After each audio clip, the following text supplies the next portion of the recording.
রাজ্যে পালাবদল হতেই তৃণমূল নেতাদের দুর্নীতি একের পর এক সামনে আসছে, আর তারপর থেকে রোজই তৃণমূলের বিভিন্ন নেতার বাড়ি, গোডাউন বা পার্টি অফিস থেকে উদ্ধার হচ্ছে বস্তা বস্তা সরকারি ত্রাণের ত্রিপল, কম্বল, শাড়ি সহ নানান সামগ্রী। আবার কোনো কোনো জায়গা থেকে কন্ডমও উদ্ধার হচ্ছে। সেই সমস্ত ঘটনাকে কেন্দ্র করে রীতিমতো শোরগোলও পড়ে যাচ্ছে। এবার ফের একবার সরকারি ত্রাণ উদ্ধার হয়েছে, তাও আবার প্রাক্তন তৃণমূল বিধায়কের বাড়ির গুদাম থেকে। আর যা ঘিরে এলাকায় শোরগোল। আমি আপনাদের বলছি বাঁকুড়ার রায়পুর এলাকার কথা। সদ্য প্রাক্তন তৃণমূল বিধায়ক মৃত্যুঞ্জয় মুর্মুর বাড়ি থেকে বিপুল পরিমাণ ত্রাণ সামগ্রী উদ্ধারের ঘটনা। স্থানীয়দের অভিযোগ, দীর্ঘদিন ধরে সরকারি ত্রাণ মানে ত্রিপল, দেখতে পাচ্ছেন ত্রিপল, শাড়ি, জামা কাপড়, কম্বল সাধারণ মানুষের মধ্যে বিতরণ না করে নিজেদের গোডাউনে মজুত করে রেখেছিলেন প্রাক্তন বিধায়ক। দেখতে পাচ্ছেন কিরকম ভাবে গোডাউন থেকে এত জিনিসপত্র, ত্রাণের মাল উদ্ধার হয়েছে। এই অভিযোগকে কেন্দ্র করেই এদিন ক্ষুব্ধ এলাকাবাসী তার ইন্দ্রজোড়া গ্রামের বাড়ি ঘিরে বিক্ষোভ দেখান এবং পুলিশ ও প্রশাসনকে খবর দেন স্থানীয় লোকেরাই। এলাকাবাসীদের তরফ থেকে জানা গেছে, বিভিন্ন গ্রামের মানুষ দীর্ঘদিন ধরেই মৃত্যুঞ্জয় মুর্মুর বিরুদ্ধে নানা অভিযোগ তুলে আসছিলেন। তাদের দাবি, প্রাকৃতিক দুর্যোগ বা বিপদের সময় সরকারি সাহায্যের আশায় বহু বিধায়ক বা বহু মানুষ বিধায়কের দ্বারস্থ হলেও প্রয়োজনীয় ত্রাণ সামগ্রী তারা পাননি। এমনকি একটি ত্রিপল বা একটি কম্বলের জন্য বহু পরিবারকে খালি হাতে ফিরতে হয়েছে বলে অভিযোগ। এর জেরে মানুষের মনে ক্ষোভ জমতে থাকে দিনের পর দিন। এই ঘটনার খবর পেয়ে রায়পুর থানার পুলিশ এবং ব্লক প্রশাসনের আধিকারিকরা ঘটনাস্থলে পৌঁছন। এরপর প্রাক্তন বিধায়কের বাড়ি ও গোডাউনে তল্লাশি চালানো হয়। আর দেখুন তল্লাশি চালানোর পর কি কি উদ্ধার হচ্ছে। ত্রিপল, শাড়ি, জামা কাপড়, কম্বল, উদ্ধার হওয়া সামগ্রীর পরিমাণ দেখে উপস্থিত অনেকেই বিস্ময় প্রকাশ করেন। প্রশাসন উদ্ধার হওয়া সামগ্রীগুলির তালিকা তৈরির কাজ শুরু করেছে বলে জানা গিয়েছে।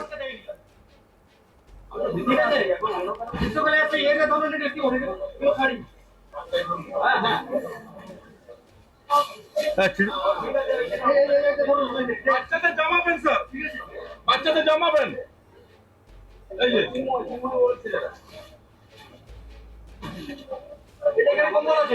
এই প্রদীপ দাঁড়িয়ে আছে না।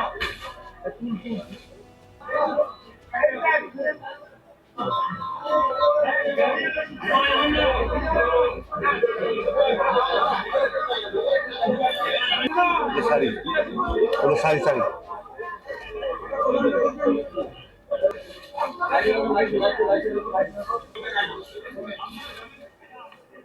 2021 সালের আগে টানা 5 বছর বাঁকুড়া জেলা পরিষদের সভাধিপতি ছিলেন মৃত্যুঞ্জয় মুর্মু।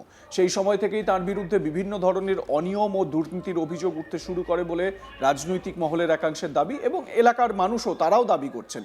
পরবর্তীকালে তিনি রায়পুরের বিধায়ক নির্বাচিত হলেও অভিযোগের বিতর্ক তার পিছু ছাড়েনি। শেষ পর্যন্ত 2026 সালের বিধানসভা ভোটে তাকে আর প্রার্থী করেনি তৃণমূল কংগ্রেস। এই ঘটনায় যথেষ্ট ক্ষুব্ধ গ্রামবাসীর একাংশ এবং অনেকেই তারা মনে করছেন যে এই ধরনের বিতর্কিত মানুষকে সরিয়ে রেখে বা এই ধরনের বিতর্কিত মানুষকে যে সাইড করে দেওয়া, এটা একটা ভালো কাজ হয়েছে। তবে এই যে ত্রিপল, ত্রাণ সামগ্রী উদ্ধার হচ্ছে, এই ঘটনায় এলাকার মানুষ তারা যথেষ্ট ক্ষুব্ধ। হেমল মুর্মু, সীতারানী কিসকু, এই যারা ওখানকার বাসিন্দা, তারা কি অভিযোগ করছেন শুনুন তাদের বক্তব্য। ঘটনাটা এখানে ইন্দ্রজোড় গ্রাম, এখানে আমাদের যেটা আগে বিধায়ক ছিল এমএলএ মৃত্যুঞ্জয় মুর্মু, তার বাড়িতে আমরা অনেকবার এসেছিলাম এখানে ত্রিপল নেওয়ার জন্যে। তো তিনি বলেছেন যে না, আপনি পঞ্চায়েতে যান, ব্লকে যান, এরকমভাবে মানে কথা কাটাকাটি রেখেছিল আর কি আমাদের মধ্যে। তো দিয়ে এখন দেখছি যে এই এখানে ওনার গোডাউনে তো তিরপল থেকে আরম্ভ করে, শাড়ির থেকে আরম্ভ করে, জামা প্যান্ট থেকে আরম্ভ করে অনেকগুলো আর কি জিনিস দেখা যাচ্ছে আর কি। দিয়ে খবর পেয়ে আমরা এখন আজকে এখানে এসেছিলাম। তো এসে এখানে দেখলাম যে না, অনেকগুলো জিনিস পড়ে রয়েছে। কি চাইছেন? এখন আমরা চাইছি যে ওনার শাস্তি হোক আর কি। মানুষকে বঞ্চিত না? হ্যাঁ, অবশ্য মানুষকে তো যেহেতু বঞ্চিত করে নিয়ে রেখেছেন এতদিন ধরে, তো আমরা এটাই চাই এখন যে বঞ্চিত মানে আমাদের থেকে বঞ্চিত যেহেতু উনি করেছেন, তো ওনার একটু শান্তি হোক। শাড়ি পাই না, ত্রিপল পাই না, ঘর পাই না, কিছুই পাই না। যা দেখে আসি আমার স্বামী নাই, কিছু নাই। স্বামীর জন্য আপত্তি করছে, ওইটা বলেছিল তোমার রাখ স্বামীর কাগজটা করে দিব। না পর্যন্ত আছে, বলছে না এটা রেখে দা কাগজটা। আমি বলি বিধবা হয়েছি, যে কোনো দেন। বলছে না, কাগজটা রেখে দে, পরে হবে তো। না পাই না, শাড়ি পাই না, তিরপল পাই না, ঘর পাই না, কিছুই পাই না। রাজ্যে রাজনৈতিক পালাবদলের পর ধীরে ধীরে তার বিরুদ্ধে ওঠা একাধিক অভিযোগ নতুন করে সামনে আসছে। আর তার মধ্যেই ত্রাণ সামগ্রী উদ্ধারের এই ঘটনা নতুন বিতর্কের জন্ম দিয়েছে। বিরোধীরা বিষয়টিকে সরাসরি সম্পদের অপব্যবহারের উদাহরণ হিসেবে তুলে ধরছে। যদিও বিষয়টি নিয়ে প্রশাসনের পক্ষ থেকে এখনও চূড়ান্ত কোনো মন্তব্য করা হয়নি। তবে সমস্ত অভিযোগ অস্বীকার করেছেন মৃত্যুঞ্জয় মুর্মু। তার দাবি, নির্বাচনের আগে প্রশাসনের কাছ থেকে ওই ত্রাণ সামগ্রীগুলি তিনি পেয়েছিলেন, কিন্তু অল্প সময়ের মধ্যেই রাজ্যে নির্বাচন আচরণবিধি বা নির্বাচনী আচরণবিধি মডেল কোড অফ কন্ডাক্ট লাগু হয়ে যাওয়ায় সেগুলি আর বিতরণ করা সম্ভব হয়নি। সেই কারণেই এগুলো গোডাউনে রেখে দিয়েছিলেন তিনি। কি বলছেন প্রাক্তন বিধায়ক, শুনুন।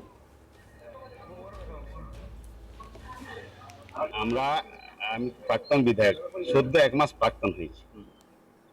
তার আগে তো আমি বিধায়ক।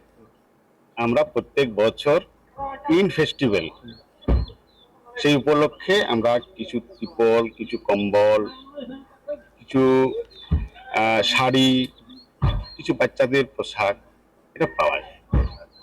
আমরা এবারও সেই বিধানসভা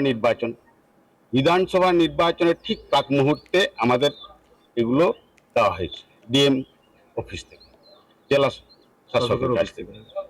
তার পরবর্তীকালে আমরা তো সময় পাইনি, নির্বাচন ঘোষণা হয়ে গেলে তার দিতে পারিনি, ইলেকশন কোড অফ কন্ডাক্ট হয়ে গেলে তো দিতে পারিনি, এমসিসি লাগু হইলে আর কোনো দেওয়া যাবে না। ক্যান্ডিডেট মানে নির্বাচন নির্ঘণ্ট দিন ঘোষণা হয়ে গেলে আমাদের তো আর রিলিফ দেওয়া যাবে না, কারণ এটা প্রভাবিত, প্ররোচিত ইত্যাদি ইত্যাদি এইগুলো নির্বাচনের বিধি রয়েছে। মানে মাল আছে আপনার বাড়ি? আমার মাল কিছুটা দিতে পেরেছিলাম, যেটা এটা তো মাইনরিটিদের, তাদের কিছুটা দেওয়া হয়েছে, আর কিছু এক্সেস থাকে, আরো কিছু দেওয়ার আছে, আরো কিছু। হ্যাঁ, আপনার কাছে মাল আছে এতটা, প্রশাসনকে জানানো? প্রশাসনকে জানানো আছে, প্রশাসনকে জানিয়েছি, আমি ডিএম কে জানিয়েছি, এসডিও কে জানিয়েছি, বিডিও কে জানিয়েছি। এবারে তারা এবারে নিয়ে যাবে, তাদের আমাকে বুঝে কতটা দিতে পেরেছেন, কতটা আপনার কাছে এক্সেস আছে, এভাবে আমার কাছে যে ওরা নিয়ে যাবে, এটা এইভাবে নিয়ে যাবে। বলছেন ওনাদের কাজের জন্য আপনার কাছে বারবার এসেছিলেন কিন্তু পাইনি। না, শুনুন, এটা কথার কথা। আপনি যদি যান, আপনি যদি ভিজিটে যান, আমি বলছি কে কি বললো দেখাতে হবে। প্রত্যেকটা বাড়িতে ভিজিট করুন, যান, প্রত্যেকটি বাড়িতে ভিজিট করুন, 3টা 4টা করে ত্রিপল পাওয়া যাবে। আপনাদের মতামত জানান, দেখতে থাকুন আজ তাক বাংলা, সাবস্ক্রাইব করুন আমাদের ইউটিউব চ্যানেলটি।